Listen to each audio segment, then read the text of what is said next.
Hi hello welcome to சித்து நாட்டி video.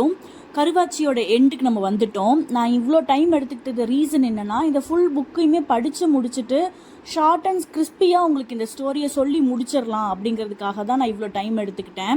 நான் full புக்கையும் படித்து முடிச்சுட்டேன். வாங்க ஸ்டோரிக்குள்ளே போயிடலாம். லாஸ்ட் எபிசோடில் பார்த்தீங்கன்னா கருவாச்சியோட அம்மா பெரிய மூக்கி இறந்துருவாங்க. அந்த ஃபுல் ஸ்டோரியும் உங்களுக்கு அந்த எபிசோடில் கொடுத்துருப்பேன். இதுக்கப்புறம் தான் கருவாச்சியோட லைஃபே ஸ்டார்ட் ஆகும். ஏன்னா கருவாச்சி ஒரு ஆளாக எப்படி அந்த ஹோல் லைஃபையுமே அவள் ஹேண்டில் பண்ணி கொண்டு போகிறாங்கிறது தான் கருவாச்சி காவியமே. அதை வைரமுத்து ஐயா ரொம்ப அழகாக எழுதியிருப்பார். பெரிய முக்கி இறந்துருவாங்க. இவளுக்கு அப்போ தான் 7 மாதமாக இருக்கும், வயிற்றில் குழந்தை. இவ குழந்தைய பெற்று எடுக்கும்போது அந்த குழந்தை ஆண் குழந்தையா இருக்கும். அந்த குழந்தை ரொம்ப கருப்பாக இருப்பான். ஆனாலுமே அவனுக்கு கருவாச்சி அழகு செல்வம் அப்படின்னு பேரிடுவா. ஏன்னா காக்கைக்கு தன் குஞ்சு பொன் குஞ்சு தானே. அப்படிங்கும்போது அவளுக்குன்னு இருக்கிற ஒரே ஒரு உறவு இந்த பையன் மட்டும்தான். ஸோ அழகு செல்வம் அப்படின்னு பேரிட்டிருப்பா. அவளை கொண்டு போய் ஸ்கூலில் சேர்ப்பா. அதுக்கு முன்னாடி இங்கே என்ன நடக்கும் அப்படின்னா, நம்ம கருவாச்சியோட ஹஸ்பண்ட் இருக்கார்ல, அவருக்கு கட்டையனுக்கு செகண்ட் மேரேஜ் ஆகிருக்கும். அந்த ஒய்ஃப் எப்படிப்பட்டவ அப்படின்னா, அவ்வளோ நல்ல கேரக்டர்லாம் கிடையாது. அவளுக்கு கட்டையன் தான் ஃபஸ்ட்டு ஹஸ்பண்டும் கிடையாது, அதே மாதிரி செகண்ட் ஹஸ்பண்டும் கிடையாது. ஆல்ரெடி நிறைய ஹஸ்பண்ட்ஸ் இருக்காங்க. ஒரு ஊருக்கு போவா. அந்தந்த ஊரில் யார் பணக்காரங்களாக இருக்காங்களோ அவங்கள கல்யாணம் பண்ணிவிட்டு அங்கே இருக்கிற சொத்து எல்லாத்தையும் வாங்கிட்டு திருப்பி இவ என்ன பண்ணுவானா, அந்த ஊரை விட்டு காலி பண்ணி வேறு ஊருக்கு வந்துடுவா. அப்படி வந்தவ தான் அந்த லேடி.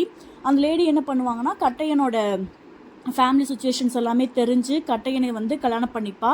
கல்யாணம் பண்ணிவிட்டு கொஞ்ச நாள்லையே கட்டையனோட அப்பா அந்த தேவர் இருக்கார்ல, அவரை கொன்னுடுவாங்கிற சென்ஸ் எப்படின்னா, ரொம்ப கொடுமைப்படுத்தி அவருக்கு சாப்பாடே போடாமல் கொன்னுடுவா.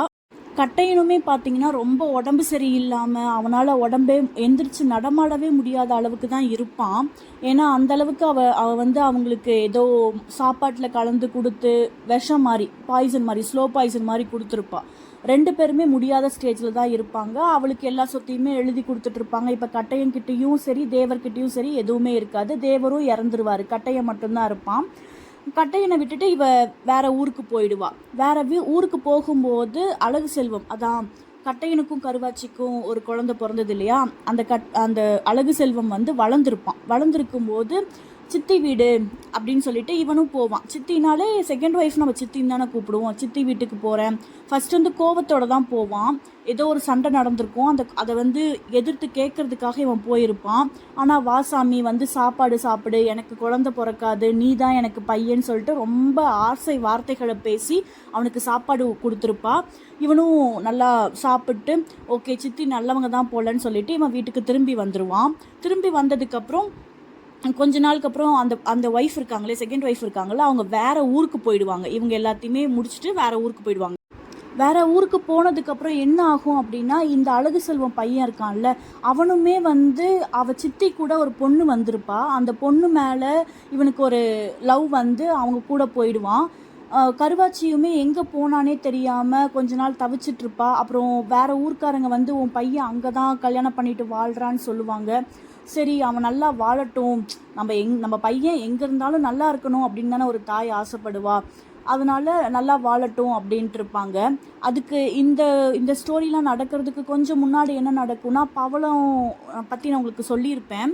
பவளத்துக்கு அக்கா இருப்பா. அவள் வேறு ஊரில் கல்யாணம் பண்ணி கொடுத்துருப்பாங்க. அவங்க அக்காவுக்கு குழந்தை இருக்காது. குழந்தை இல்லாமல் போனதுனால அவங்க மாமா அவங்க அக்கா ஹஸ்பண்ட் பவளத்தையே ரெண்டாம் தாரமாக கல்யாணம் பண்ணி கொடுத்தா தான் நான் இந்த ஊரை விட்டு போவேன்னு சொல்லிட்டு ரொம்ப துன்புறுத்துவார்.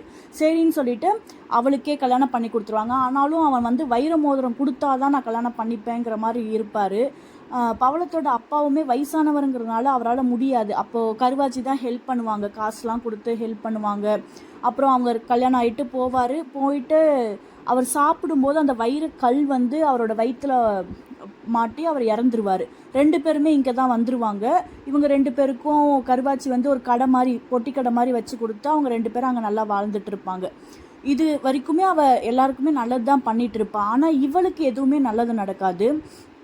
அழகு செல்வம் போயிட்டு வேற ஊரில் கல்யாணம் பண்ணி வாழ்ந்துட்டு இருந்தான் இல்லையா. சரி பேரன் பேத்திங்கெல்லாம் பிறந்திருக்கும், நம்ம போய் பார்க்கலான்னு சொல்லிட்டு கருவாச்சி என்ன பண்ணுவாங்கன்னா, இங்கேருந்து முறுக்கு அதிரசம் அந்த காலத்தில் என்னென்ன ஸ்வீட்ஸ் இருக்குமோ அதெல்லாமே செஞ்சு எடுத்துகிட்டு போவாங்க. அது மட்டும் இல்லாமல் போகிற வழியில் கடையில் வந்து குழந்தைங்களுக்கு தின்பண்டங்களும் வாங்கிட்டு போவாங்க. போகும்போது அங்கே ஒரு பாட்டி இருப்பாங்க.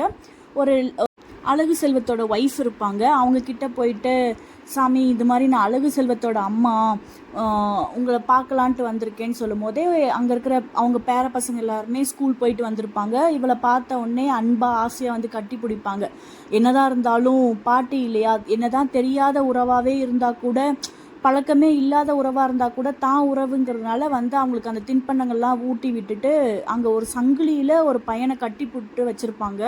அந்த பையன் எப்படி இருப்பான்னா, ரொம்ப ஜொல்லெல்லாம் ஒழுகிட்டு அவனை பார்க்கவே ரொம்ப கஷ்டமாக இருக்க மாதிரி இருப்பான். அவன்தான் தான் பையன்னு கருவாச்சிக்கு தெரியாது. என் பையன் எங்கம்மான்னு சொல்லிட்டு மருமகிட்ட கேட்கும்போது அவள் சொல்லுவா, என்னதான் இருந்தாலும் பாசம் விடுதா பற்றியா, அந்த கிறுக்கு அதாவது பைத்தியம் பிடிச்சி போனவனுக்கு வந்து தாய் தான் அடையாளம் தெரிஞ்சு அவளை பார்த்து பார்த்து இழிச்சுக்கிட்டே இருக்கான் அப்படின்னு சொல்லிட்டு ஜாடமடையாக சொல்லும்போது கருவாச்சிக்கு வந்து நெஞ்சு வலி வர மாதிரி ஆகிடும். ஏன்னா தான் பெத்த பையன் அழகு செல்வம்னு பேர் வச்சு இப்படி பார்க்கறதுக்கு தான் பேர் வச்சனா. அவள் அந்த இடத்துல இருக்க மாட்டா. ரொம்ப அழுதுகிட்டே கஷ்டப்பட்டுக்கிட்டே வந்துடுவா, ஊருக்கு திரும்பி வந்துடுவா. திரும்பி வந்ததுக்கப்புறம் கொன்னவாயம் போயிட்டு, ஏன் அத்தா அழுகிற அப்படின்னு சொல்லிட்டு கேட்கும்போது இவ எதுவுமே சொல்ல மாட்டா. வாழ்க்கையோட விதி எப்படி இருக்குன்னு நம்மளால கணிக்கவே முடியாதுடா. உனக்கு நீ, எனக்கு நான், எனக்கு புள்ள இல்லைன்ற குறைய நீதாயா தொடச்ச. என் பையன் என்னை ஆத்தான்னு கூப்பிட்டதை விட நீ தான் என்னை ஆத்தான்னு சொல்லி என் கூடவே இருக்க, அது வரைக்கும் எனக்கு சந்தோஷம்னு சொல்லிட்டு 2 பேரும் இருப்பாங்க. அப்போ தான் ஊர்லேருந்து ஒருத்தர் வந்து கட்டையன் ரொம்ப உடம்புக்கு முடியாமல் இருக்கான் அப்படின்னு சொல்லிட்டு சொல்லுவாங்க. அப்போ கட்டையன் வந்து கருவாச்சியை ஒரே ஒரு தடவை பார்க்கணுன்னு சொல்லிட்டு பவளத்துக்கிட்ட சொல்லி அனுப்பிச்சிருப்பான். பவளம் வந்து கருவாச்சிக்கிட்ட சொல்வா, கட்டையன் உங்களை பார்க்கணுன்னு சொன்னார், ஒரே ஒரு தடவை பார்க்கணுமான்னு. இவளுக்கு போகலாமா வேணாமான்னு யோசனையில் இருப்பா. அப்புறம் நடு ராத்திரியில் எந்திரிச்சு அவளுக்கு தூக்கம் வராது. சரின்னு விளக்கு எடுத்துட்டு கட்டையன் வீட்டுக்கு போய் கூப்பிடுவா, ஏங்கன்னு கூப்பிடுவா. கூப்பிடும்போது கட்டையன் வந்து, அத்தா நீ என்னை பார்க்காத, நான் உனக்கு பண்ண பாவத்துக்கு தான் நான் இப்படி கிடக்கேன். ட்ரெஸ் இல்லாமல் அவனை அந்த படுக்கையிலே எல்லாமே போயிட்டு அவனால் எந்திரிக்க கூட முடியாத நிலமையில இருப்பான். அப்போ கருவாச்சிக்கிட்ட வந்து ரொம்ப மன்னிப்பு கேட்பான், மன உருகி மன்னிப்பு கேட்பான். இதனால தான் நான் இப்படி கஷ்டப்பட்டுட்டு இருக்கேன் அப்படின்னு சொல்லிட்டு. கருவாச்சிக்கு மனசு கேட்காது. அப்பயே போய் கட்டையனை பார்த்துட்டு அவன் இருக்கிற நிலமையை பார்த்து அவனை குளிக்க வச்சு அங்கேயே எல்லாமே சரி பண்ணி ட்ரெஸ் எல்லாம் போட்டு அவள் மறுபடியும் கருவாச்சியோட வீட்டுக்கே கூட்டிகிட்டு வந்து, கடைசி வரைக்கும் நான் பார்த்துக்கிறேன், நீ பரவாயில்ல, நீ எனக்கு கஷ்டம் கொடுத்தாலும் நீ தான் என் புருஷன், இப்போ வரைக்கும் நான் நீ கட்டின தாலி என் கழுத்துலேருந்து கழுட்டில், நான் உன்னை பார்த்துக்கிறேன்னு சொல்லிட்டு கட்டையனை பார்த்துப்பா. கொன்னவாயன் எந்திரிச்சு, ஏன் அத்தா இவனை போய் இங்கே கூட்டிகிட்டு வந்தேன்னு கேட்பா. ஏண்டா, வாழ்கிற வாழ்க்கை ஒரு தடவை தான்.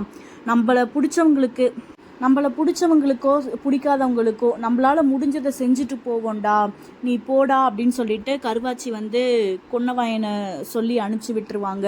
இப்படி தான் கருவாச்சியோட ஸ்டோரியை வந்து வைரமுத்தையா முடிச்சிருப்பார். ரியலாகவே ஒரு பொண்ணு எவ்வளோ கஷ்டத்தை அனுபவித்து அந்த கஷ்டத்தை கொடுத்தவனையே திருப்பி கூட்டிகிட்டு வந்து தான் வீட்டில் வச்சு அவனை சாகுற வரைக்கும் பார்த்துக்கிற மனப்பக்குவத்தை கடவுள் கொடுத்துருக்காருன்னா அதுவே ஒரு பெரிய விஷயந்தான். இப்போ யோசிச்சு பாருங்க, ஒரு கருவாச்சியோட ஸ்டோரியை கேட்கும்போது நமக்கெல்லாம் எவ்வளோ உருக்கெல்லாம் இருக்குது. ஆஸ் அ லேடியாக எவ்வளோ கஷ்டப்பட்டு எவ்வளோ ஸ்ட்ரகிள்ஸில் இருந்து அந்த குழந்தைய வளர்த்து படிக்க வச்சு ஆளாக்கி வேற ஒரு குடும்பத்தில் போய் அவன் சீரழிஞ்சு அவன் பைத்தியமாகி தான் கட்டின புருஷனும் சரியில்லாமல் குழந்தையும் சரியில்லாமல் அவள் எப்படி இருந்திருப்பா.